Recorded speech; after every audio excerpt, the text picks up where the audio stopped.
Hey, welcome back. It's time. Let's run towards life. That's the name of the podcast as we join 11-time Western States endurance run finisher, sports journalist, and author John Trent as he talks with ultra runners, including the race directors and members of this ever-growing, ever-running community here. John, let's see if we can catch up with them. Are you there, sir? You've caught up with me, yes. Hey, everybody. Welcome to the Running Toward Life podcast. Today we have a really special guest. Shannon Weil is one of the really pivotal and pillar figures in the sport of ultra running. And, you know, a little bit about Shannon. She basically became one of the driving forces behind the creation of the Western States Endurance Run. She was a noted horsewoman before that. She helped build the special community of ultra runners that today make up the Western States family. Which we're also going to speak about Shannon here in a moment. She was also one of the first female race directors in the country for running way back when. So Shannon, thank you for being on Running Toward Life. Thank you, John, for having me. It's a pleasure to be here and tell my story. Yeah, it's funny because we only have a few minutes. I mean, we could spend several episodes, but I'm curious to begin with for you, if you wouldn't mind telling how the intersection of the horse world and the running world came together in forming Western States, because literally, you know, you can remember, I think, a moment where you were riding and you saw a runner running a race at the same moment, and you realized that somehow these two events were going to come together and it was going to be pretty special. If you could kind of recollect a little bit about that, that might get us started. Well, dating back to 1974, when Gordy Ainsleigh was first inspired to run the along with the horses at the Tevis Cup ride, he was then inspired by Drusilla Barner to leave his horse at home and attempt the entire thing on foot, which he did. That was in 73 when she inspired him, and he actually did in 74. So 75 and 76 saw one runner each year, and then I showed up again to ride the Tevis Cup in 1977. And because I failed in 1969, I was duly prepared to finish in 77. So I was so relaxed that I could just enjoy the show along the 100 miles. And that year, there were 14 runners with the horses. And it was all new. Nobody knew what they were getting into. It was just the absolute unknown. So I matched pace, leaving Michigan Bluff. I matched pace with the lead runner, who was Andy Gonzalez. And I had been watching the runners all day, of course, and became very amused and interested and inspired by what they were doing. But as we left Michigan Bluff, Andy and I sort of leapfrogged all the way to Auburn, 40 miles. So I got to see this human being running this ultra distance. And as I was going through Volcano Canyon, just out of Michigan Bluff, I said to myself, this race is going to be a hit, and I'm going to make sure it is. And I always knew it was going to be big. It just was in my bones. I knew it. I just have channeled everything about this race. I can't help it. You know, it just has come to me. So I did indeed get involved the next week after Andy finished 15 minutes after I did on my horse that very day in 1977. We became very good friends after that, and I became involved with the race the following week. I contacted Mo Livermore, who was anointed by Wendell Roby to look after the runners on that day in 77. And I told Mo, I said, I want to get involved with this running thing. And she gave me, the first job she gave me was to handwrite those results that you see floating around on the internet, that sort of scrawled, chicken scratch scrawl.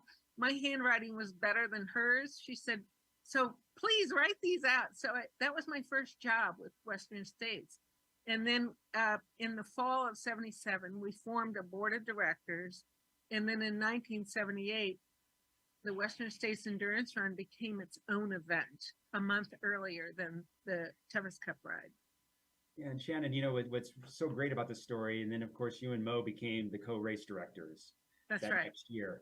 And at that time, even though there was a big running boom going on in this country, there weren't a lot of female race directors. I mean, it was a lot of middle-aged men who were race directors out there. That's right. What do you think it says about Western States that really, when it held its first separate event from the horses, there were two women that kind of helped get it through that first year? I mean, there were others, and obviously you'll mention that, but what does it say about the event that from the very beginning, there were two very talented women that kind of led it through? I don't know what it says, but I had gone to a school called the Pacific Coast Equestrian Research Farm and School of Horsemanship, where I lived for a year with Wentworth and Linda Tellington. And while I was there, is all they could talk about was the Tevis Cup ride and the 100 miles and Wendell Roby. So by the time I left that school and got out into the world and went to the Tevis Cup ride and saw what was going on, I was very prepared to take on a project like this, because at the research farm, they taught us how to do big things. And so how to manage things, how to be a leader. And so it was very automatic. I never once doubted myself, nor did Mo. Did we doubt ourselves? Well, let's see, I'm going to say the first time we did. We put together the brochure. It was double-sided, maybe 4 pages, for 1978. And we took it into the office of Drusilla Barner, almost handing it to her on a platter, saying, is this going to be good enough? And she looked at it and she said, oh, that's fine, girls, go on, take off, And so she gave us her blessing. Right then, Mo and I walked out of the office and looked at each other and said, okay, then we're on our way. And that's all it took. And we became Moshan, is what we call ourselves. And we just took off like big birds. And her talents complemented my talents. And together we made a whole, of whatever it was we could do. Whatever we could think of doing, we made it happen. Is all we had to do is think of it, and we could make it happen. That's how our talents work together. So we never gave it a second thought about we were doing anything special because we were women. We just did it. Yeah. Can you talk a little bit about the Nerve Center, the Hart Federal Bank, where Wendell Roby was a very successful banker, lumber person, businessman in Auburn, California. Drusilla Barner was his trusted confidant and assistant. And there was a special place, this Hart Federal Savings and Loan, which was right in Auburn, that you went to work at. Could you talk a little bit about that and how that helped? That's right. Wendell Roby was also the founder of the Western States Trail Foundation, which sponsored the Western States Trail Ride, also known as the Tevis Cup Ride. And so by having a job at his bank was somewhat like working at Mecca. It was where all the endurance riders would congregate. I mean, the break room was just constant conversations about training your horse. What do you do for this? How do you shoe your horse? It was just all about endurance riding. And so we were absolutely smack dab in the right place. And so I sat right outside of Wendell's office. So I saw a lot of traffic come and go. And when it came time for the run to happen, I wanted to make sure everybody in that building knew what a big deal the run was and was going to be. And so there's a picture somewhere in the world about me sprawled out wall to wall with all this run preparation stuff. I wanted to make it loud and clear that this was going to be a hit. And so we just made it happen. But being in Wendell's office was just the best thing in the world, because you had real, honest to God, authentic Pony Express signs up on the walls, and I had just come off of the Pony Express trail before I got a job there. And just having done that was good enough qualifications to get in a job in his bank. I mean, it was just this history soaked magical place to be. It was just a wonderful place. And a lot of runners would come by, hang out in the office. Some of the other executives weren't crazy about that, but you know, they're here for the run, and Wendell loves the run, and so they're going to be our guests here. And so we always had people coming by and running gear and everything just to say hello and see what was going on, check on trail conditions or whatever. It was very exciting. It sure sounds like it. And what I love too is all runners, as we prepare for races, we always have doubts. We all, no matter how well we prepare and how good of an athlete we may or may not be, we have these doubts. And I think one of the great things that you did, one of the great services you provided was, and you've told this story a few times, you were the voice that would answer the phone there when runners would call and ask about the race. And you know, you tell them about the race, but probably you were also serving as kind of a quasi psychologist to let them know that, hey, you can do this. Yeah. Well, one of my favorite stories about that is that I got a phone call from a fella from the Midwest, you know, flat area, right? And he didn't really know what was going on, except he got our number, and so he called it, and he said, "Hi, you know, I'm running about 80 or 90 miles a week, and I'm having a little difficulty." He says, "My wife's mad at me, and my kids, my friends all think I'm nuts, and my kids don't know who I am anymore." And I was the only person in their entire realm who said to them, "It sounds to me like you're doing everything just right." That's how much I wanted people to come and see the Western States Trail, to see, feel, and experience what we called our backyard. And pretty soon they started coming and coming and coming, and now we're pretty well known. It worked out pretty well. Yeah, you did a pretty good sell job. Well, yeah, and also, you know, you probably didn't realize at the time, and people don't know this about you, you're a very creative and artistic person, and you have a lot of talent in those areas. And you brought a very distinct look and feel to the run. And it, you know, it's very much of like the colors you're wearing today. You're always a bright colors, bright-eyed, you know, bright person. And so there was a personality, I think, through all the materials that were created, including the awards and how nice they were, that really took the race to a different level. Could you talk about that for a little bit? Sure, thanks. Well, we had a couple of, you know, awards. We had a plaque for the people that finished over 24 and 30 hours. We had some buckles that were not very inspiring, and we didn't really have a logo or anything for a while. And so I wanted to change all those things. And I really felt like that our icon should be the cougar, because of Cougar Rock and because we run through the cougar's habitat. And so we all agreed at a meeting in '83 to use the cougars. So I worked with Franco Vanello and created the cougar, this one over here. So then I took that to an artist in San Francisco, and he created the round logo for us. So we had a logo. We didn't really have, we were drifting. And this was in the 80s. This was, you know, like 83 or 4. And then we still had some clunky buckles that didn't work, but we didn't have any money. We were kind of, you know, running on a shoestring. And of course, the first few years, Wendell was financing everything for us. So we didn't really have to worry about funding. But then after he passed away, we got booted out of the bank, and we got, you know, things changed, and we had to fly on our own. And we had these really lesser expensive buckles to give away, and we were always concerned about the cost.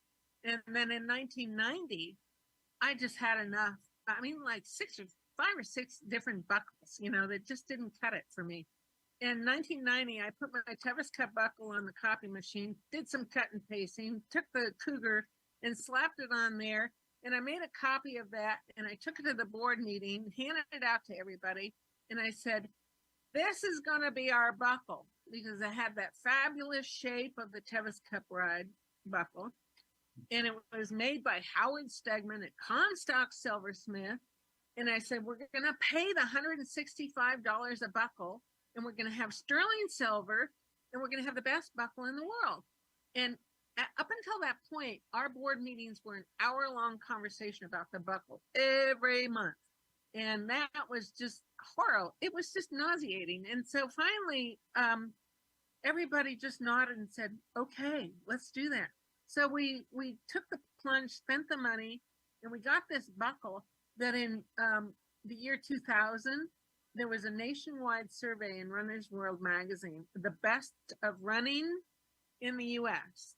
And that silver buckle won the best award that you could get at any race in the United States. So we won on that. We scored big. And that's, so yes, I was very involved with the shaping of the branding, the look and the feel of what you're going to get, and what you're going to see. So that's been a fun part for me. And they're coveted. I mean, I have 11 of them on my wall at home, and I look at them every day, and they mean so much to me. Yeah. They're just such a handsome shape. Yeah. I declare it to be the best buckle in the world. That's a bold statement, but having worked with so many buckle makers over the years, and I took the Tevis Cup buckle down. I said, could you make a buckle this good? And then, oh, sure, yeah. And they would hand me a piece of inferior quality material back. And so that's why we had to go back to Comstock Silversmith. And Howard Stegman's son still makes those buckles today. Absolutely. James is a great guy. Shannon, also quickly, if you could talk about Auburn as the endurance capital of the world and your involvement with that. I will. Thank you for asking that. In 1978, I told Wendell Roby, here we had our first official single run of on its own. And I told Wendell Roby, I said, Auburn should be the endurance capital of the world. And he said, oh, that's nice, honey. And he didn't think anything of it. Of course, nothing really happened before he passed away. But, it just kept floating around. And then we finally, somebody came to me in 2003 and said, let's make this happen.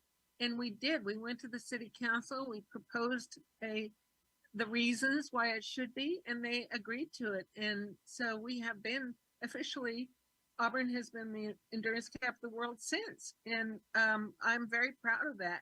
And I still sit on the Endurance Capital Committee, and we show up at major races. Come by and see us at the Western States Endurance Run. We have a gorgeous green tent, and we give away a lot of great loot too, representing the city. And we'd love to see you. And so we have that going. And then now we're also starting the Western States Trail Museum, which is going to cover the trail that actually goes from Carson City to Sacramento. And of course, the run and the ride dance on this trail. So they're involved with the history too. But the museum will cover, from the flora and fauna to the geology to the, to the modern day, events that are taking place on it today. So the mining history, the gold rush, all that sort of thing. So it's so exciting. It's so exciting. It's funny because when you look back at old newspaper articles, this isn't something you kept to yourself. I mean, you were saying this to newspaper reporters like 40 years ago that Auburn. Yeah. I tell the same story because it's the truth. It's what happened, I mean, there's just no deviating from what happened. It was just nothing but straightforward fun. And Shannon, even at this point, after years and years of involvement, what always strikes me is you come out to the run every year. It feels like it matters as much to you now as it mattered to you back in 1977. Absolutely. Yeah. Why does it still mean so much to you? Even today, like for instance, in the morning, if I go drive from Cool, where I live, to Auburn to go to the lottery or something, I still get as excited as I did 50 years ago. I still just love it. And it's And I think, okay, I'm going to be cool about this. I'm just going to, show up and I can't hold it back. It's just, it's magic. It's absolute magic. I think the energy rushes up through my feet, through the gold fields of the Sierra Nevada mountains. It's amazing. It is amazing. And I think people, it's funny because no matter who runs across you, they always have a Shannon Weil story about how you made them feel better about what they were going to do. Well, thank you. Thank you. And I know that just because, I've known Shannon for a long time. I know my conversations with her over the years have really helped me. Just in the final few seconds we have here, Shannon, if you were to sum up Western states and what it means, what would you say? It had to happen. It absolutely had to happen. It's life-changing for too many people. It's monumental. It's a historic evolution of the will to explore. That's the way I feel about it.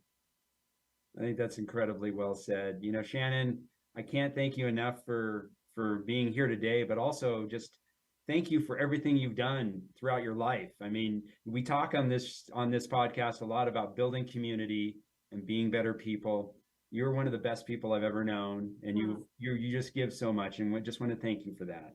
Thank you very much, John. It's been a pleasure to talk to you. And that's it, folks. We'll see you next time on the trails.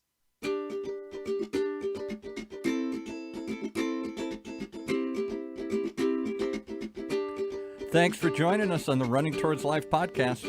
We hope you'll tune in each and every time. See if you can follow along. We won't run too fast. Right here in Orange County's only community radio station, OC Talk Radio, streaming live from our studios here at the University of California, Irvine's Beale Applied Innovation Center.